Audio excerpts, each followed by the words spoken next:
stage is yours. Thank you.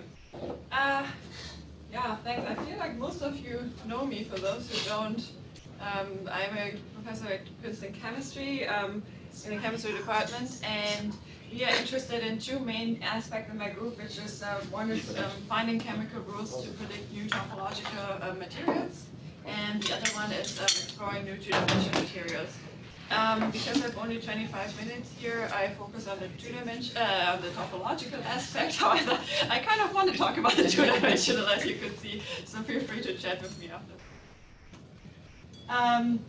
Just in general, we are interested in between the interface of chemistry and physics, which is why we have this group logo of a brain that thinks about both of the disciplines, because I think whenever you marry two fields, you can have the opportunity to come up with something new. And therefore, it's always worth to think about interface of sciences.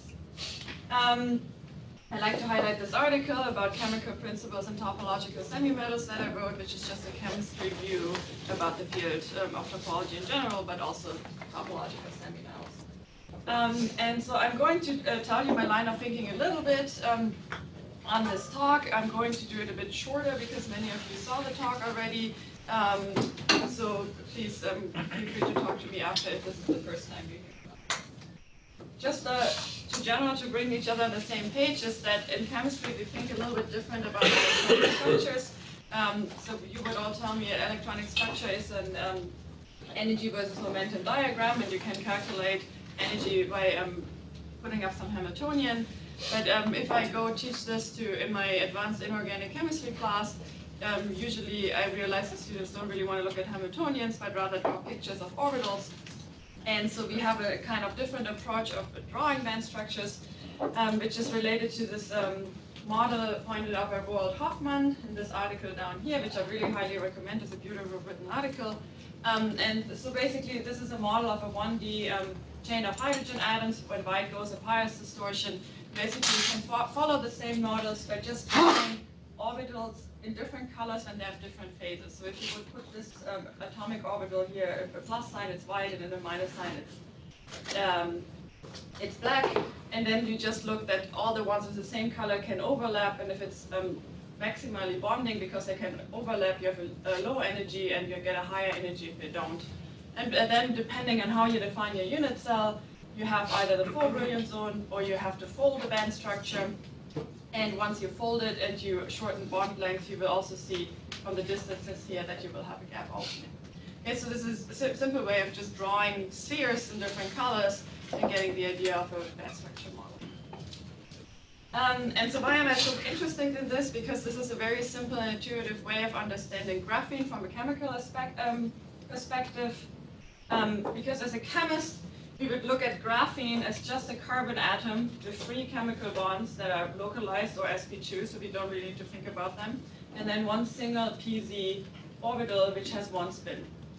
So the way actually we teach band structures first to chemists is to just draw this like blobs of bands, and they would draw a filled pz orbital and a half-filled pz band. It's also a band like that, but then you could technically extend it into a momentum versus plot, and you would just draw a half-filled p band. Okay, but for this reasons, a chemical intuition tells you why graphene is a metal, but not necessarily why it is a topological semi-metal. You will only see that if you look at the crystal structure, and you all know this very well, that we have 2 different atoms in graphene, or 2 chemically equivalent atoms actually, but 2 in the unit cell. And because they're 2 chemically equivalent atoms, we learned from Roald Hoffmann that this requires folding of a band structure. And if we now start folding it and extend it to another brilliant zone, you get a really, really rough sketch of a Dirac cone.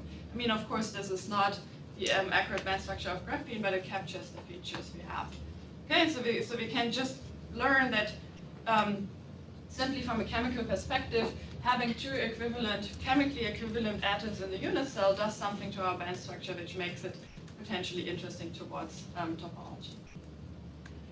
And so the one thing which is different from this and the hydrogen atoms is that we have this band structure now, and in a 1D chain of hydrogen, we said there will be a distortion, a Pius distortion that opens it up. In graphene, there's no such distortion, and there's actually a good chemical reason for that, which is that the pz orbitals are delocalized over the full sheet in graphene, and this is called a conjugated or delocalized pi bond in chemistry.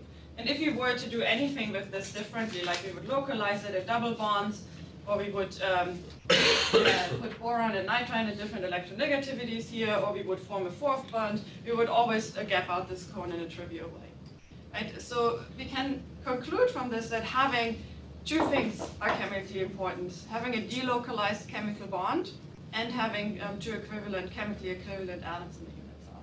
So with this, we can start to try to get some chemical principles for finding topological materials. First, I wanted to think about different types of bonds I know in materials and how can I relate these bonds to delocalized bonds.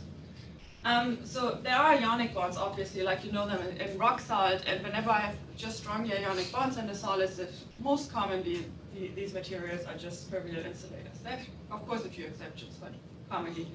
And the same is true for strongly covalent bonds, like we know them in silicon or diamond.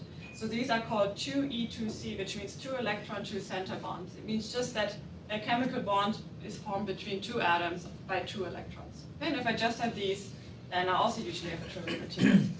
And then I have these delocalized bonds, as in graphene or benzene, and I can apparently get direct crossings. I mean, of course, I don't get them in benzene because I just have a molecule. I need them to be in a few more dimensions.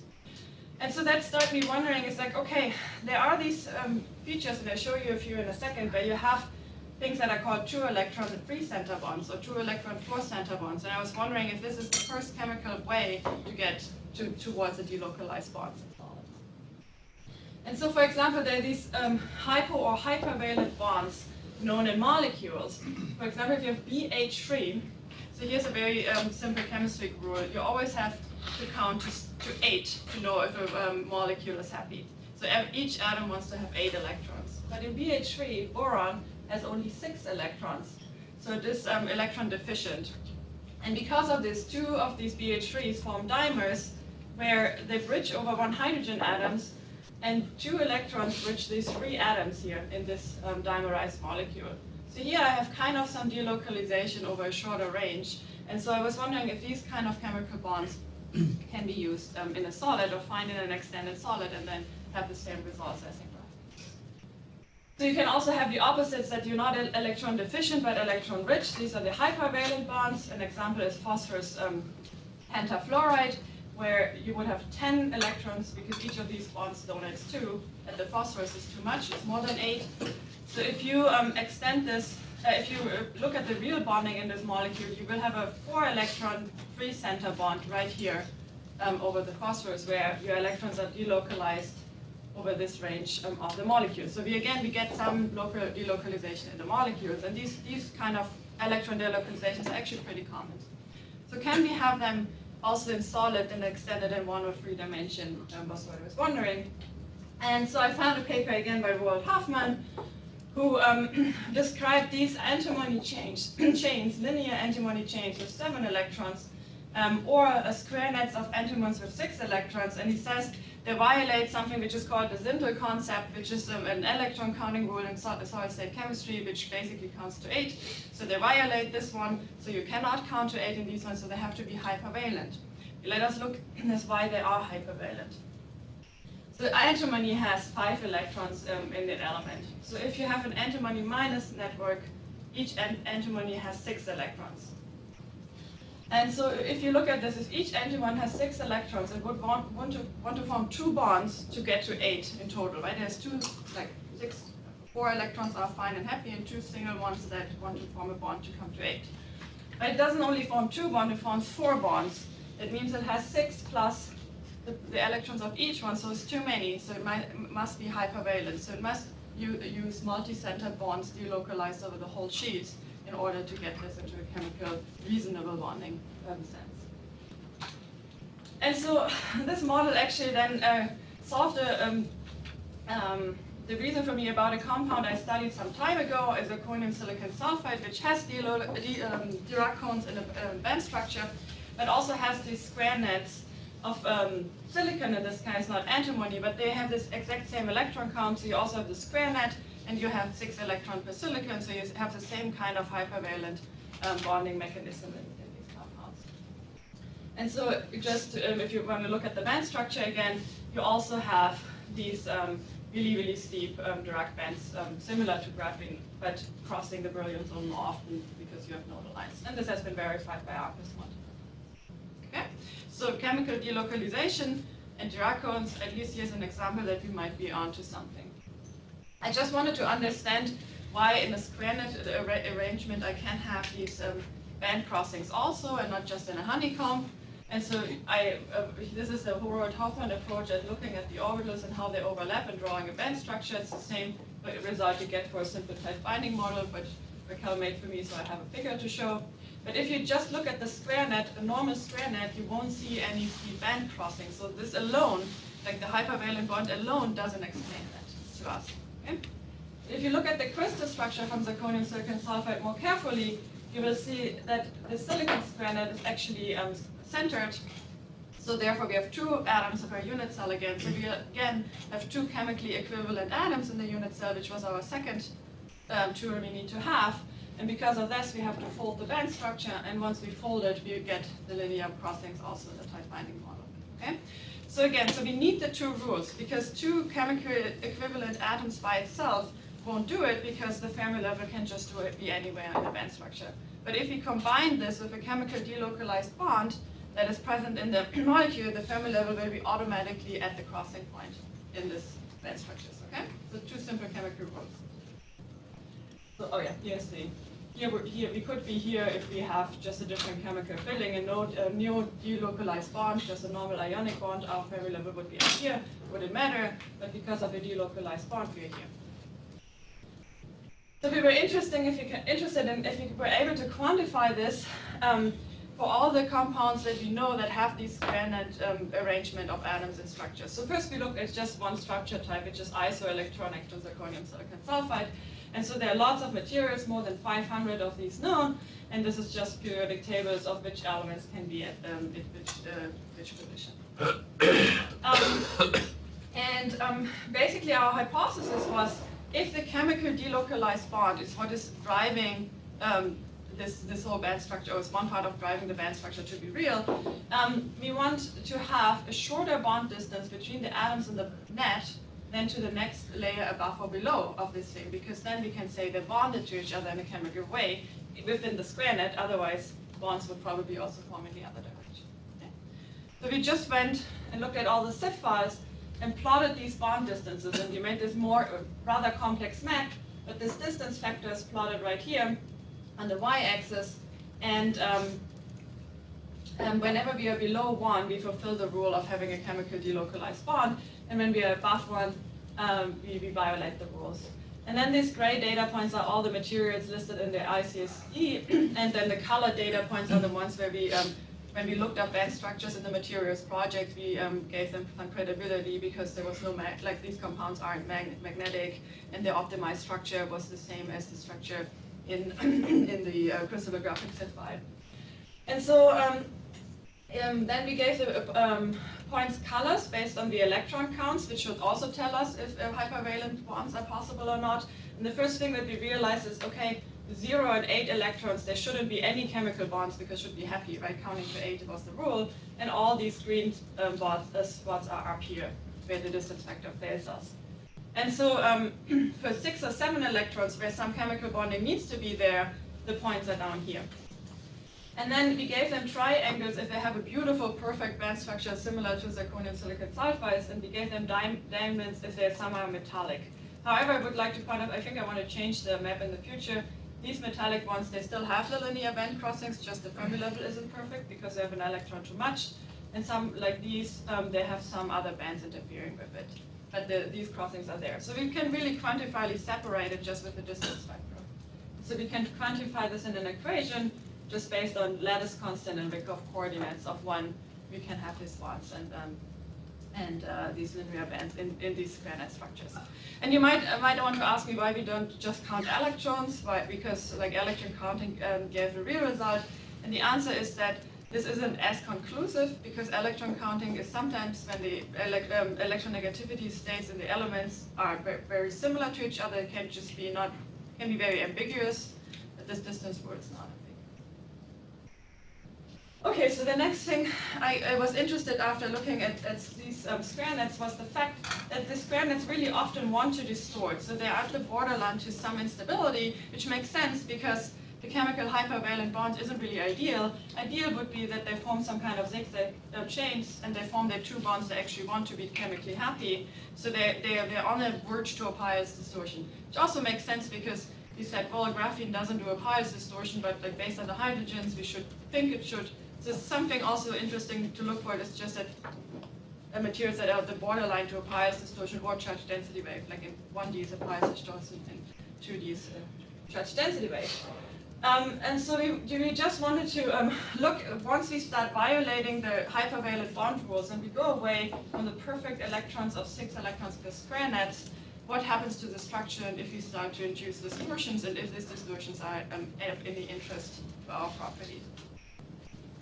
And so we were looking at this material, gadolinium antimony telluride, which would have a perfect square net if we would have the 1-1-1 composition here.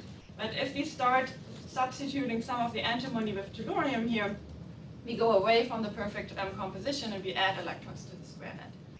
And so this is a plot of the structure, and here at the 1-1-1 composition, slightly away from this, we have a perfect tetragonal structure with a square net, and we also would have linear bands and whatever comes with it. But if we go further away from it, we get an orthorhombic structure, so we start to get a distortion, and two of the structures we solve the crystal structures, and we get just very complex arrangements of the square nets in here. So very long unit cells, which can be 4-fold or 5-fold enlarged. So complicated structure rearrangements. And we can look at these under the TEM. And okay, there's a lot of information on this slide, but basically this would be a TEM diffraction pattern of the perfect tetragonal case. And with low doping, there is no difference to be seen. But then at higher doping, we get all these extra diffraction spots here. And we can measure the distances here to get Q vectors of the charge density wave, and so we find that we have incommensurate charge densities for some charge density wave for some compositions and commensurate ones for others.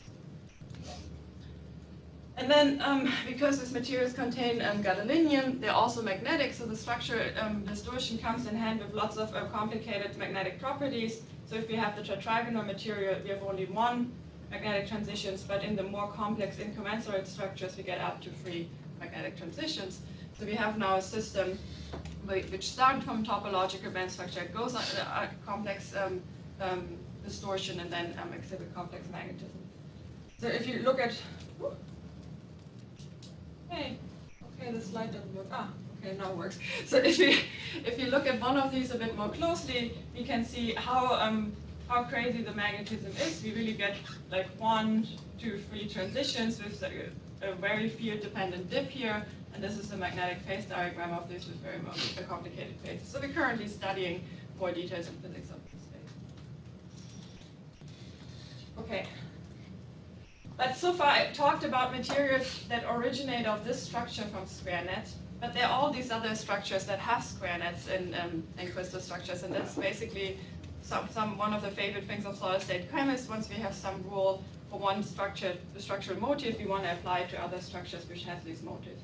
And you might know this structure type because strontium manganese bismuth 2 is also known to be a Dirac semimetals, and so these linear band crossings definitely also appear in these other square net structures. But I was interested in this structure because what I like about this is that for one, it contains rare earth, so we again have magnetism as a tuning parameter, and the other hand, it contains 2 square nets on top of each other. So these ones, the square match is always separated by something else, but here we have 2 on top of each other. And this gives us a possibility that we might be able to scotch tape the material to create a new 2D material.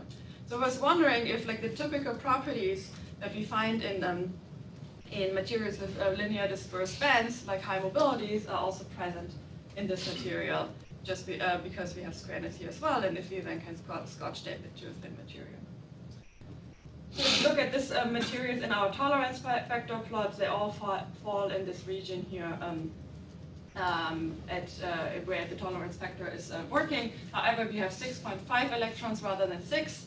Because of these materials are also known to undergo charge density waves. This is well documented in papers from Ian Fisher and Mercury Candesitis already, but they start from the same from the same kind of motif, so I still wanted to see mobilities and all these properties have never been measured if we find anything.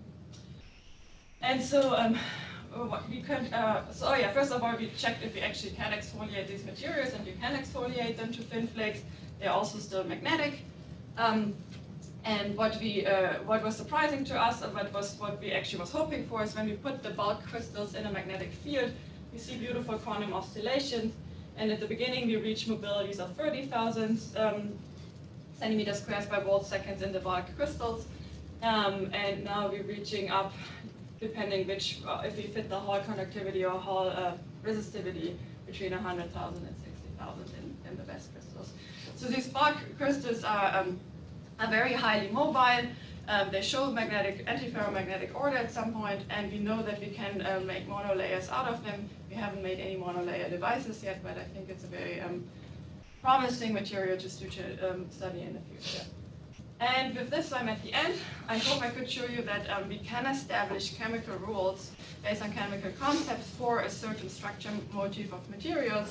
And once we have these rules, we can use them to identify more materials of interest, and we can use them to find materials with magnetism at this at the complexity, or look for distortions and what happens at the borderline to these materials. And we could also use them to find exfoliatable materials at short crystal properties. Thank you for your attention. Well, thank you, Leslie, for the interesting talk. Do we have plenty of time for questions? Yeah, so I have a question about the compound, whatever, tellurium 3. Mm-hmm. Sorry, I don't. So that's Galilean. Okay. Anyway, so you say it's antiferromagnet, like around 10 Kelvin. So two questions. First, is that a structure break inversion?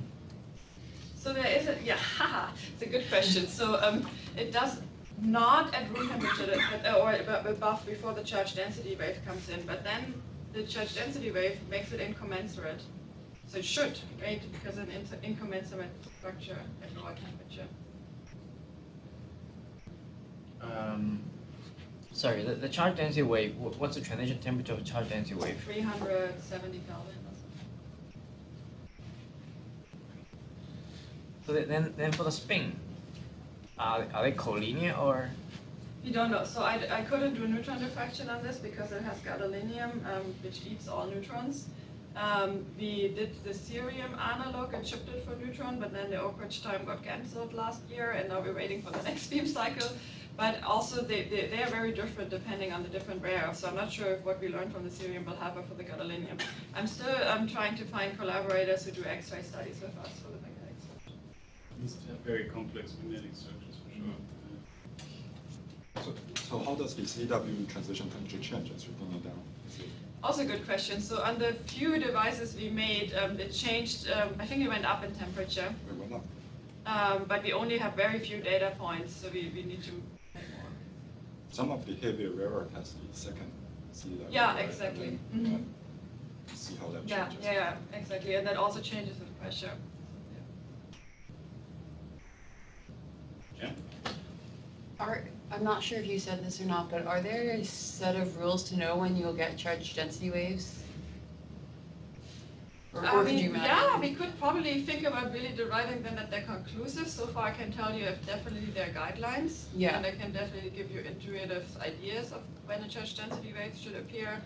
It would be interesting to see if you can find something that always works. What are the guidelines?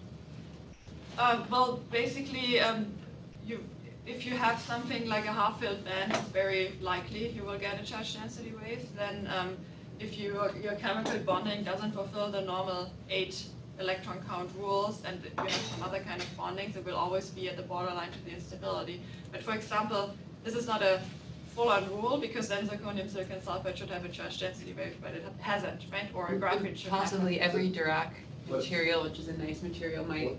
Yeah. Yeah. What I'm saying is that Igor Malzahn wrote a very unknown paper. I mean, it's 240 citations, but that basically shows that the electronic mechanism that we think of nesting of charge density waves is doesn't really happen. in Right, most right, right. materials. I know this paper very So well, you and can't I really- completely agree with it, yeah. Three-dimensional charge density waves are very complicated. Yeah, exactly. But I think so. I think of them more as like structural distortions, similar to Fowler's distortion in more dimensions. And I know that there's a discussion of what comes first, the charge order or the structural order. I personally believe that it's always a structural effect. There's a big difference between structural transitions and charge density waves, right?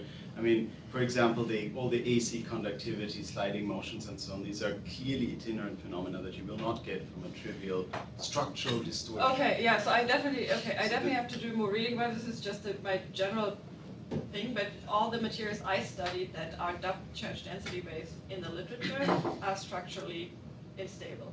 Mhm. So therefore, for me, this is kind of synonymous in the literature, but I just started digging into the charge density. Yeah. Right, more questions for Leslie? So related to this CW discussion, Mhm. I guess naively I would think of CW as some nesting, and then really in this picture ignoring the wave functions or the orbital contents of the states in this K states. But now that you have a Dirac state in your system, I mean, if you take this into account, could that, I don't know, explain how this CW nesting doesn't really explain, the nesting picture doesn't really explain the cube vectors and all this. Yeah, I have to do more reading of this thing because it's actually the question I would have asked you this question also. So I'm really I have been discussing with Niels and other people before. I really want to try to understand what is the difference because many of these materials for me chemically make sense that I have to distort, and therefore there's a structural distortion, and then it's called charge density wave for some reason because often they have half filling and all these things that make them chemically unstable. And then this nesting picture doesn't really make sense for me. So I read Igor Marzin's paper that Andrew pointed out, and that really resonated with me because I never really got the nesting picture from a chemical. The nesting picture is certainly wrong, but I think any attempt of having a very simple set of rules probably will be wrong. Probably. Yeah. It's just hellishly complicated. All right, any other questions for Liz? And maybe I do one as a break, because I had the pleasure of enjoying the talk before, so I'm really curious about the updates. So is there anything more in terms of hybridizing now these rare earth elements with the conduction band? So are we progressing towards making any of these square nets heavy? Or is this always separate magnetism from transfer? Yeah, I don't have, since May I don't have updates. I just got students who started on this. But do you have plans of progressing this direction? We're going to study more of these rare earth materials and study them more systematically than just the one compound, but before. But so far, samples are only being collected. All right. But right now, if I remember correctly, none of them are heavy. Is that right? None of them are heavy. Yeah. In terms of heavy. Yeah. Right. So the cerium antimony telluride, there's some debate. So I said it wasn't, but then some other people think it was too fast, and there's some aspects of heavy permeance with it. So that's why I want to study this more carefully, because I also realize you can make a doping study in this, similar as we did with the gadolinium. So that's something. Given that heavy permeates are close to my heart, that would be topological.